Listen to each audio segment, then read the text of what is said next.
todos. Antes de sumergirnos en estos testimonios que desafían toda lógica, los invito a que le den me gusta al video y nos dejen un comentario. Su apoyo nos ayuda a seguir compartiendo estas crónicas de lo que ocurre en los rincones más profundos de México y toda Latinoamérica. A continuación, les presento el primero de ellos. No es la primera vez que nos pasa algo extraño, pero lo que vivimos hace poco en los montes de Topilejo es algo que ninguno de mis compañeros ha podido olvidar. Estábamos en un operativo conjunto. Nos habían mandado a patrullar la zona alta con elementos de la Guardia Nacional, el Ejército y la Marina. Era la madrugada. Subimos a pie, moviéndonos entre la vegetación espesa bajo el frío de la montaña. El objetivo eran los talamontes, así que íbamos en silencio absoluto, atentos a cualquier crujido de ramas o luces de linternas ajenas. Pero esa noche el monte estaba demasiado tranquilo, demasiado. Cerca de las 2 de la mañana el ambiente cambió. Se hizo un silencio total. Ni los grillos, ni el viento en los árboles, nada. De pronto, un gafe que iba a la vanguardia hizo una seña táctica. Por puro instinto, todos nos parapetamos, buscando cobertura, pensando que habíamos caído en una emboscada, pero el compañero no apuntaba hacia el frente, sino hacia arriba. Cuando volteamos al cielo, se nos heló la sangre. Justo sobre nuestra ubicación, una bola de fuego flotaba en el aire. Con la mira de mi arma, intenté enfocar para entender qué era, y lo que vi no tenía sentido. Era un círculo perfecto de fuego puro. No era un motor, no era un dron con luces, era algo que ardía en el vacío sin caerse, manteniéndose estático sobre nosotros durante varios minutos que se sintieron eternos. El jefe de la guardia, un hombre curtido en 1000 batallas, no quiso arriesgarse. Pidió por radio que los transportes subieran de inmediato por nosotros. Su orden fue clara: retirada inmediata para evitar problemas. No sabíamos a qué nos enfrentábamos, pero la sensación de ser observados por esa presencia era insoportable. Lo más extraño ocurrió cuando subimos a los vehículos. Esa esfera, ese círculo de fuego, comenzó a seguirnos. Se mantuvo a la misma distancia de la columna de transporte todo el camino hasta que llegamos al cuartel, y ahí se quedó. Se estacionó en el aire, justo a espaldas de las instalaciones, durante horas.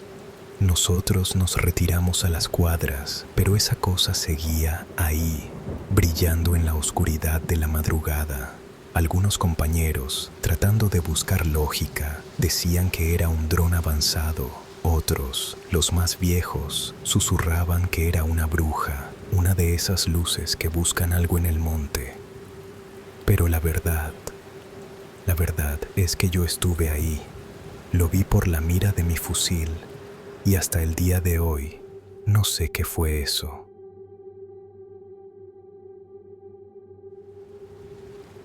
Esto ocurrió hace unos 10 años, cuando mi unidad fue desplegada a una base provisional en la sierra. Era una zona de conflicto, así que la disciplina era absoluta. Guardias de 2 horas, alerta máxima y nada de luces después de las 10 de la noche. Una madrugada, cerca de las 3 de la mañana. Me tocó hacer el recorrido de supervisión por los puestos de vigilancia. Llegué al puesto 4, que estaba en el extremo más alejado, justo donde el cerro empezaba a bajar hacia un barranco cubierto de niebla. Ahí encontré al soldado Martínez. Estaba rígido, apuntando con su linterna apagada hacia la oscuridad. Le pregunté por la novedad. Él, sin quitar la vista del frente, me susurró: «Sargento, el relevo ya vino, pero no se quiso quedar».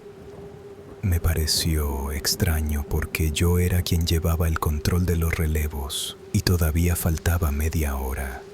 Cuando le pedí explicaciones, Martínez me dijo que un soldado con el uniforme viejo, el de tipo selva, que ya no usábamos, se le había acercado por la espalda. Dice que el hombre no traía fusil, solo caminaba despacio y se paró junto a él a mirar el barranco. Martínez le preguntó quién era y el hombre solo respondió: «Vine a ver si ya limpiaron la zona, porque aquí todavía se siente el frío». Acto seguido, el soldado caminó hacia la orilla del barranco y, ante los ojos de Martínez, simplemente desapareció entre la niebla. No se cayó, no saltó, se desvaneció. Yo quise creer que Martínez estaba cansado, que el aislamiento le estaba jugando una broma. Pero mientras hablábamos, el radio de la base se activó. No era una voz, era una estática pesada, y entre el ruido se escuchaba un silbido.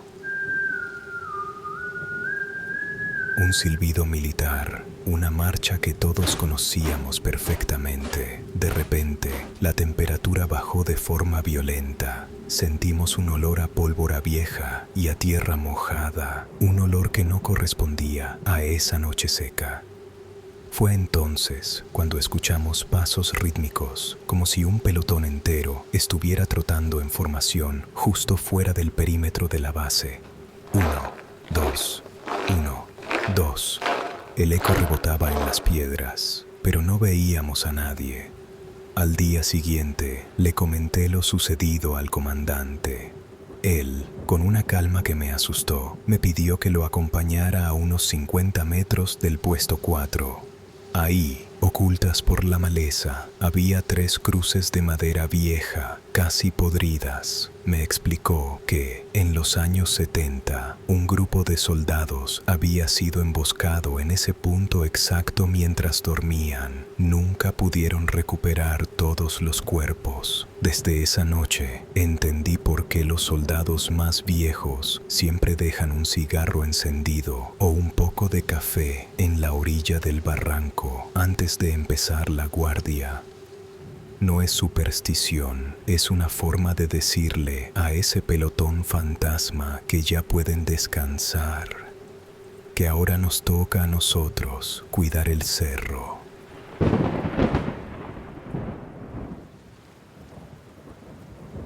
Cualquiera que haya pisado el Darién sabe que esa selva tiene hambre. El olor es lo primero que te golpea. Una mezcla de vegetación podrida, humedad extrema y, lamentablemente, la muerte de quienes no logran cruzar. Yo estuve destacado en un campamento avanzado, lejos de cualquier civilización, cerca de un río que los migrantes usaban como ruta. Una noche, mientras hacíamos guardia en un puesto de vigilancia elevado, mi compañero y yo empezamos a escuchar risas. Eran risas infantiles, claras, como si hubiera un grupo de niños jugando a las escondidas entre los árboles. Al principio nos preocupamos. Pensamos que un grupo de familias se había quedado rezagado y estaban en peligro por las crecidas del río. Bajamos con las linternas y los rifles listos, gritando que se detuvieran, que éramos la autoridad y que queríamos ayudarlos. Pero las risas se movían con una velocidad imposible. Las escuchábamos a 10 metros a la derecha y, un segundo después, sonaban a nuestras espaldas, mucho más profundo en la maraña. Llegamos a un pequeño claro donde el lodo llegaba a las rodillas.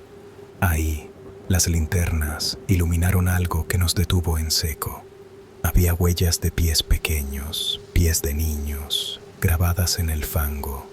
Pero las huellas no venían de ningún lado, simplemente aparecían en el centro del claro y avanzaban hacia un árbol inmenso. Y luego desaparecían. De pronto, el silencio de la selva se rompió con un quejido. No era una risa esta vez. Era un llanto colectivo, un murmullo de voces infantiles que llamaban a sus madres en diferentes idiomas. Se me erizó la piel. Mi compañero, que era un hombre de la zona, me tomó del brazo y me dijo: en voz baja: no los busques.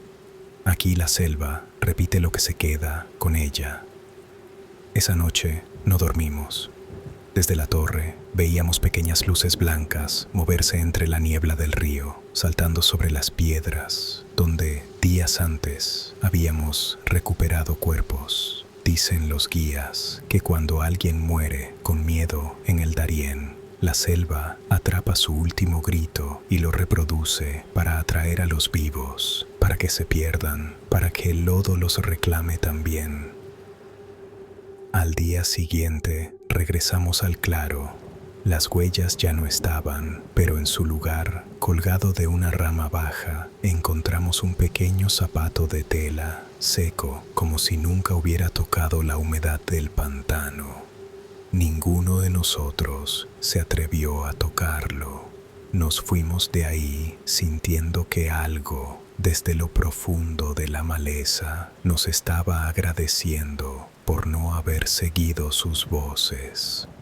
Tengan cuidado con lo que buscan, porque a veces el misterio se queda contigo mucho después de apagar la pantalla. Se vuelve una sombra más en tu habitación. Si tú tienes una historia que no te deja dormir, un encuentro que desafía toda lógica o un secreto que ha quedado guardado en el silencio, no te lo guardes más. Haznos saber tu relato. Anímate a compartirlo, porque tú podrías ser el próximo protagonista de estas sombras. Buenas noches, si es que pueden dormir.